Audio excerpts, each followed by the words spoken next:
Well, howdy, and welcome back once again to the Withlacoochee River Railroad, and of course once again to Monday Night Madness on a Sunday morning.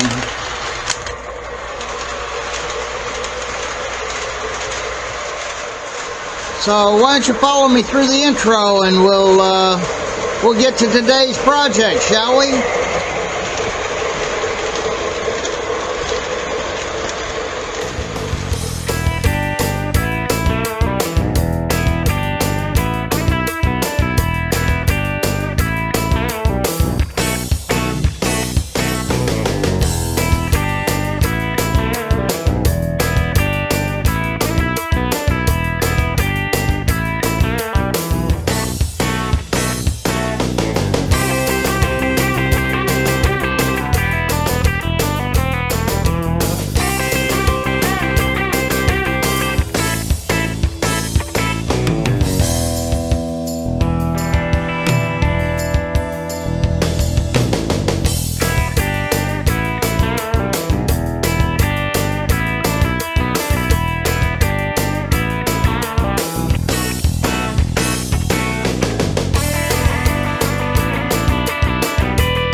Okay, so we're back.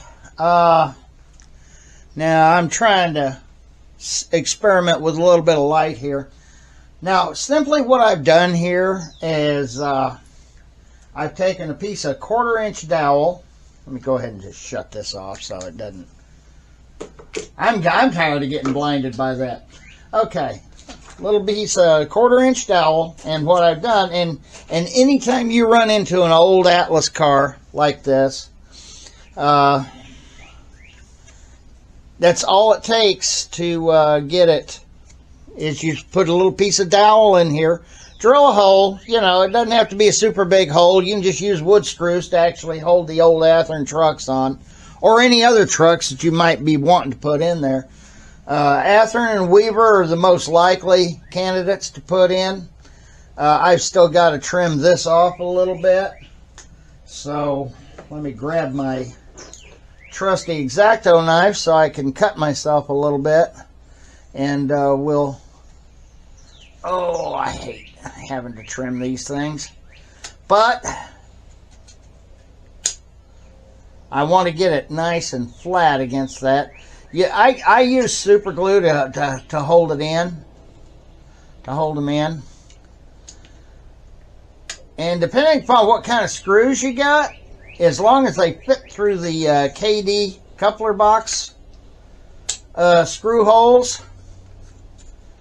Damn, I'm going to have to find a way of shaving that down a little bit, because that'll put the, it's uneven and everything. So let me see what I can find here.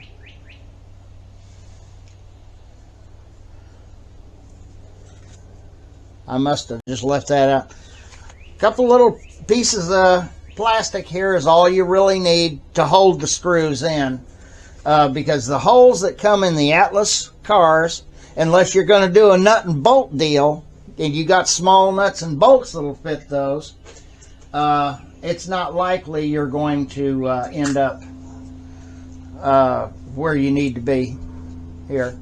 So let me come back here in a few minutes as soon as I find something to get that down with where it's... I know where my files are at. They're right here. Here's a set of them anyway. I've got several. I got tons of files. And let me get my big flat file here. Okay, it's not a real big flat file. I just keep them hanging here so that I won't forget where they're at. And basically, you want to make this kind of level with the with the center of your bolster here, like this one is. So everything will hold up just fine. You don't really make any real modifications to the frame other than to put a plug in that big hole. Years ago, somebody actually offered plugs for these holes.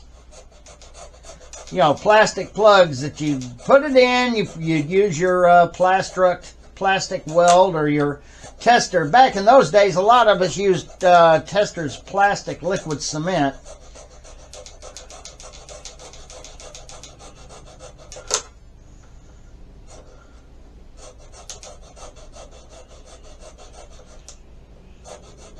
Gotta love filing.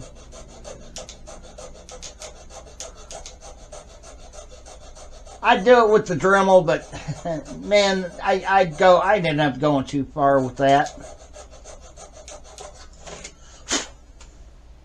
Yeah, it's getting there. It's getting there. And you really just want to make it level with the bottom of the bolster.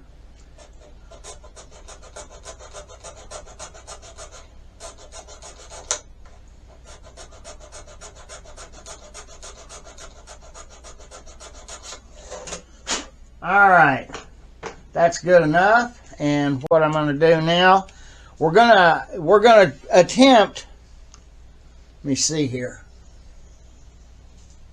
Okay, I got my holes drilled through. Okay, good.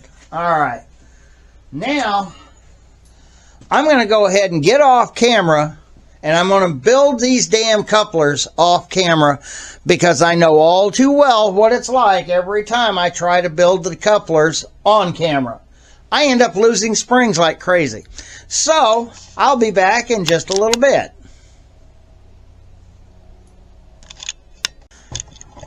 Okay. Now, as you can see, we've got the couplers on. And I went ahead and glued the screws in place from the top side up here.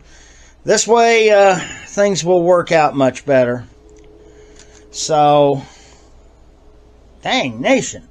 What'd I do? End up right on top of myself? No? Alright. I gotta figure this thing out. What a piece of crap, huh? That's what I get for a $99 camera. But hey, it's better than no camera at all. Okay, next we're going to... That's a real old package of Athearn Bettendorf trucks. And basically you just pull the staple. Open the end of the bag and get your trucks out. You know what's really cool? I got these. I got these for like $3 a pair, and I got like 3 pairs of truck sets. 2 of them I've already used up, but so this is like my last pair of true Athearn trucks. They're nice trucks. They've got good equalization. I'm going to see if that will. It will, and we're good to go here. What we have is a slotted screw. It's a wood screw, and we're going to go ahead and put that truck on there and get that thing started and get it in there. And that's the advantage to using the because everybody knows that wood screws are kind of self-tapping. And especially when you're going into wood, they'll self-tap. So,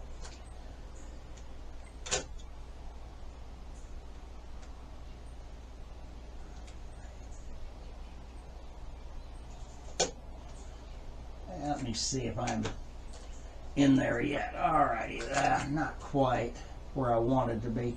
Alright, let's get it in there.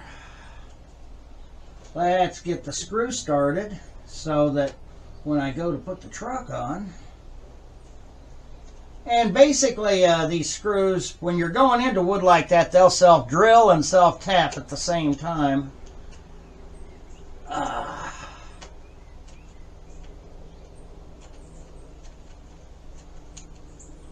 And that's the advantage to using a wooden dowel here.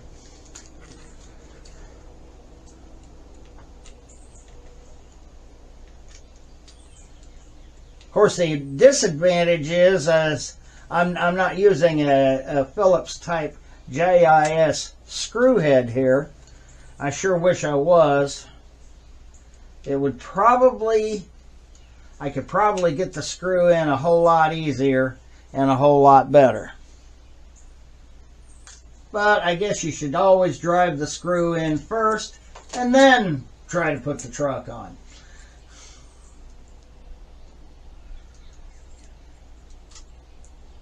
Yeah, that'll work. Alrighty. Now we're in.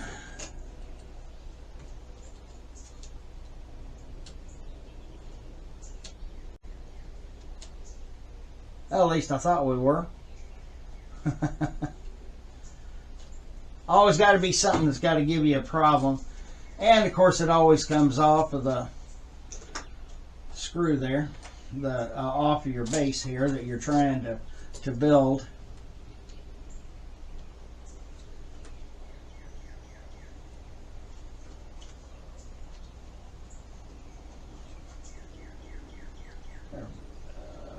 Thought, okay.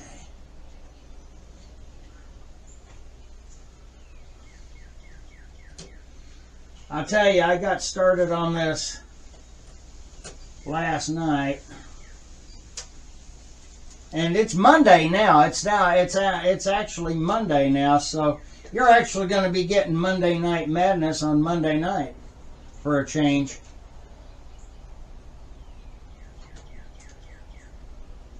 Unless I release it tomorrow. All right. Oh, come on now. You were doing so good there.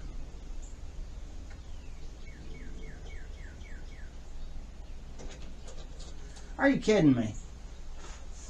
Come on.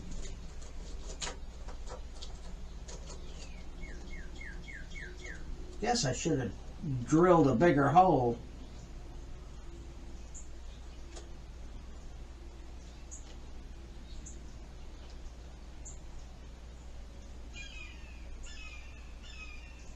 Okay, there it's attempting to go. Of course, keeping these flathead screwdrivers into the flathead is sometimes easier said than done. But you know what? I guess we can back it off just a hair. I guess it's better than...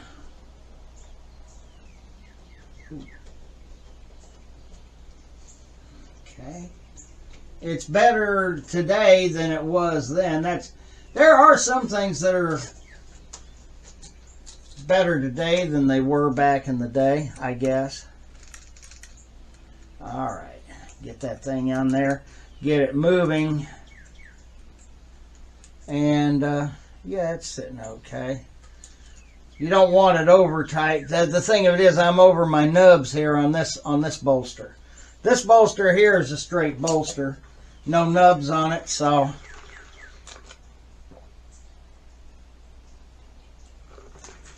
another one of these blasted screws. Thing of it is, if you go to the hardware store, a lot of the time you can't get these small screws. Yeah,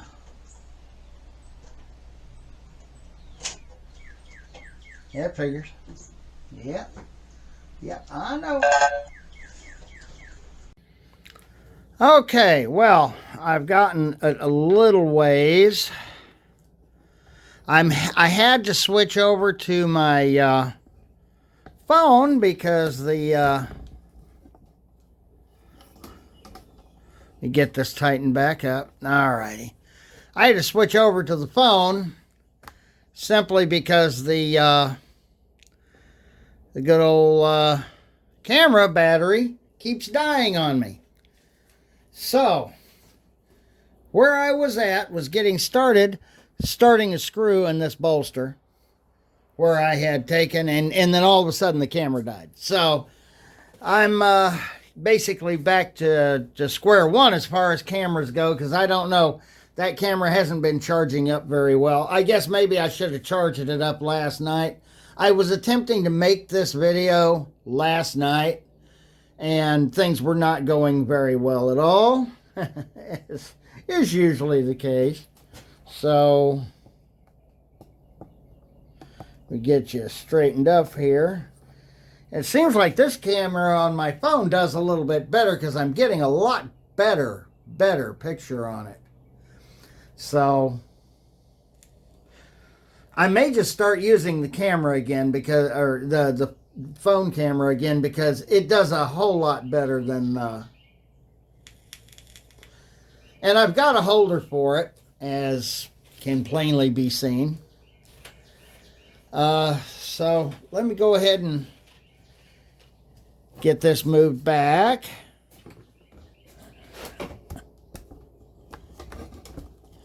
Well, it is a very clear picture on here. Huh. I guess my cheap $99 camera wasn't such a great idea, was it? Of course, in this video, you're going to have mixed operation with both. But that's how it's going to be. So, anyway, let me get started here on... Let me get this started anyway. I've already drilled partial hole into here. Might have to drill it again. Wow. Now see, here's the problem. I can't look back and see the see what I'm doing on video. So what I'll do is center it as well as I can and just use my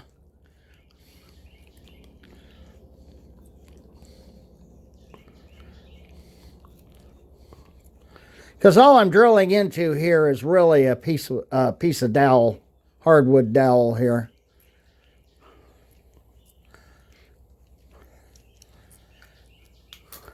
As you can see, I've got one truck on already. I've got both couplers on. I did the couplers off camera for a reason.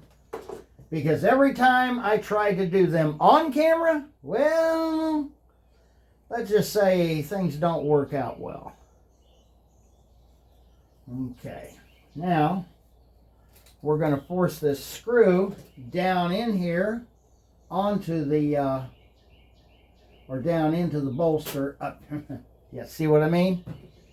It just don't want to cooperate sometimes. And that's really bad when you're dealing with couplers and coupler springs and, well, you get the idea.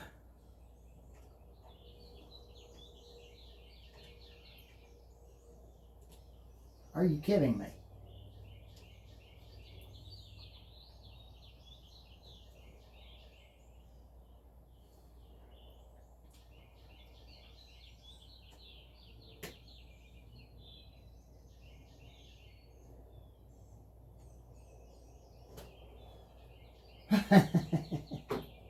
You are really beginning to get on my nerves. Yes, you are. You know, getting it started, don't generally have a problem with wood screws.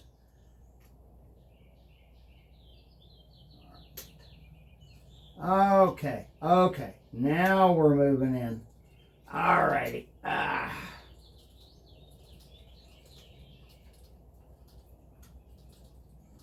One thing you can say for wood screws is when they tie in, when they get into the wood, they hold. And That's why sometimes it's so much better just to use wooden dowels in these things. Yeah, they'll hold well in those plastic pins that that guy used to make years ago. Oh, this is nice. This brings back a lot of memories, though, using these old Athearn trucks. I do like my old Athearn trucks. I think they look a whole lot better on a freight car than the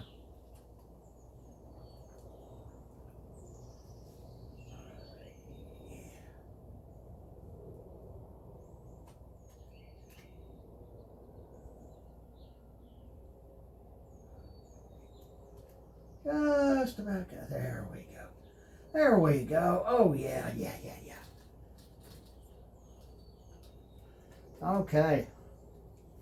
And she's on.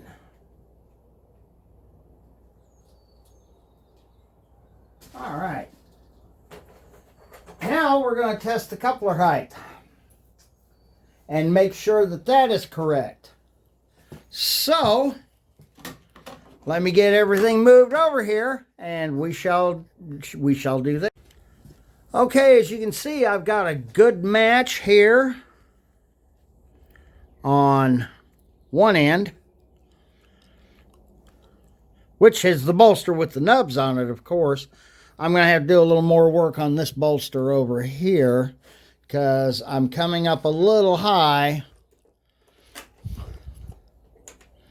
And I'm glad to have it a little high rather than a little low. Yeah, it's coming up about, 1/8 of an inch too high on that side. So I'm going to have to go ahead and do some work on that. But I can actually do that with the thing on the car. It's probably just a matter of the trucks not matching up, or that truck on that one bolster is not matching up properly. So there's probably still a little too much dowel sticking out there, and I'm just going to have to fix that.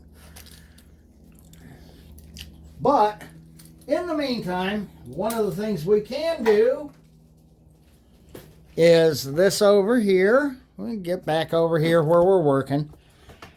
And I got to get that desk cleared. Gotta love the phone here, don't you? Alrighty. I got a little bit more. One of the things you learn about these old, and I can't tell you how many of these cars I've actually bought out at train shows. You've got in here, you see here, you've got the deep bosses, and you got the shallow bosses. Inside here, you have the deep,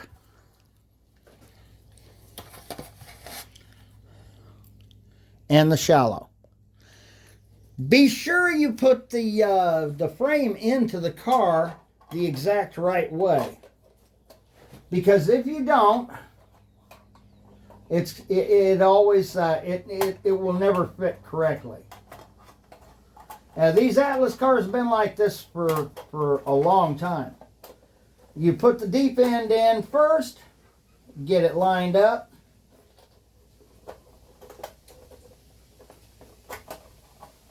or you attempt to anyway. There we go. There it is. There it goes. And it should just snap right into place. If it doesn't, you just take your flathead screwdriver and come in and you just work it in. Little by little. Don't try to pry it in like you're working with a pry bar or anything. But you just get it in little by little. And there she is. She's in. She's good. She's built. Now, like I said, I got to work on this end a little bit. This end is fine. This end does not. So I'll get it working. But I've got my 40-foot plug door box car all set and ready to go. So I've got a passenger train on the track now, and I don't feel like pulling it off right away, and I'm not going to pull it off right away. So until next time, happy railroading.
I've come to the conclusion I need another coach and a diner for this train.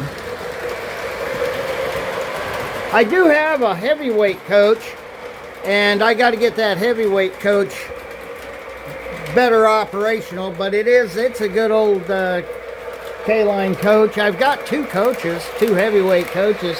I guess I could put those in there and then add a diner. I had that diner from my buddy Kevin, but unfortunately,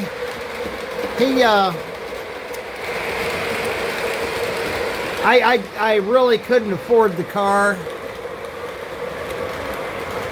because it was a nice K-line 21-inch car, and those are like really expensive cars, and I wasn't going to try to stick it to him. I wasn't going to try to hit him up for a $25 price tag on a car that's probably could get him close to 150 bucks maybe,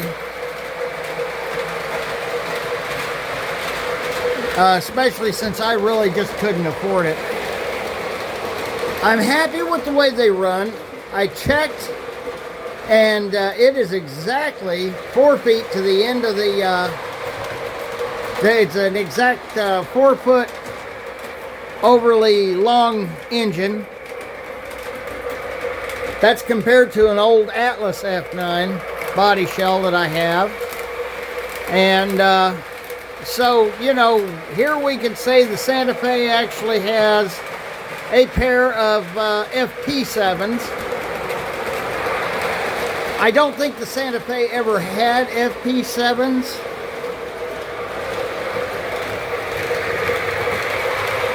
But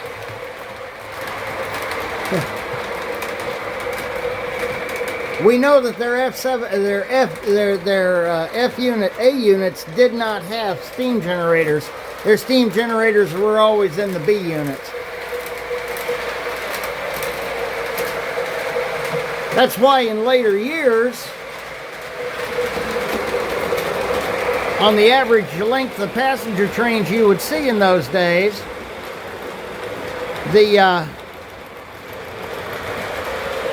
you'd see a lot more B units. You'd see 7 or 8 B units tied with maybe 1 or 2 A units. It wasn't because they needed the power to get over the hills. Hell, they were able to get them over the hills with 4 A units or 4 an ABBA set of F units. So, you know, but you'd see a lot more B units in there all of a sudden due to steam generator failures.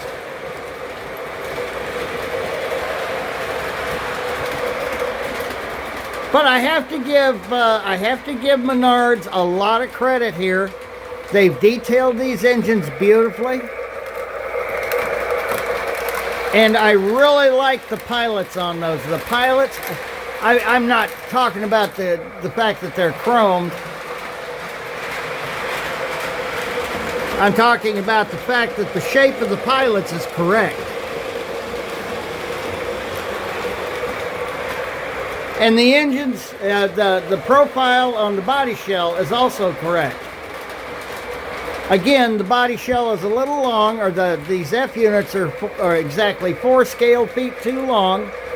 Other than that, they scale out. But they scale out perfectly for a FP7, which EMD did offer.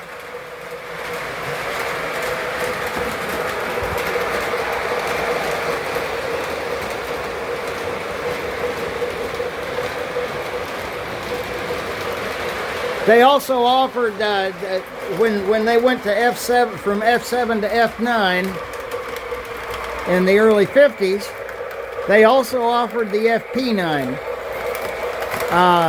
They didn't sell any of those to any American railroads. I don't know if they sold any to NDM or to Canadian Pacific or whatever, but they didn't sell any to any American railroads. One thing I don't like, though, is the jackrabbit starts and the jerky stops on this thing. Like I said, I'm going to experiment with these engines as well as all my others. And since they're all running CAN motors, I figure I'll pull the boards out of them and just wire them up to run on direct current. And we'll see what happens. I'm not going to do that, of course, today. I'm not going to do that right away. But I have other engines that I'm going to do that with. I will see also how well, as bone stock units, they will run on DC power as they are. So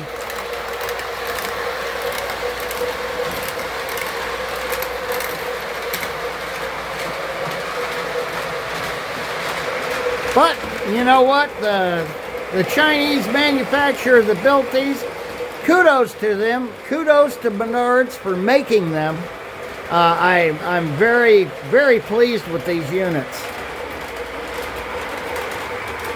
The price point is good on them.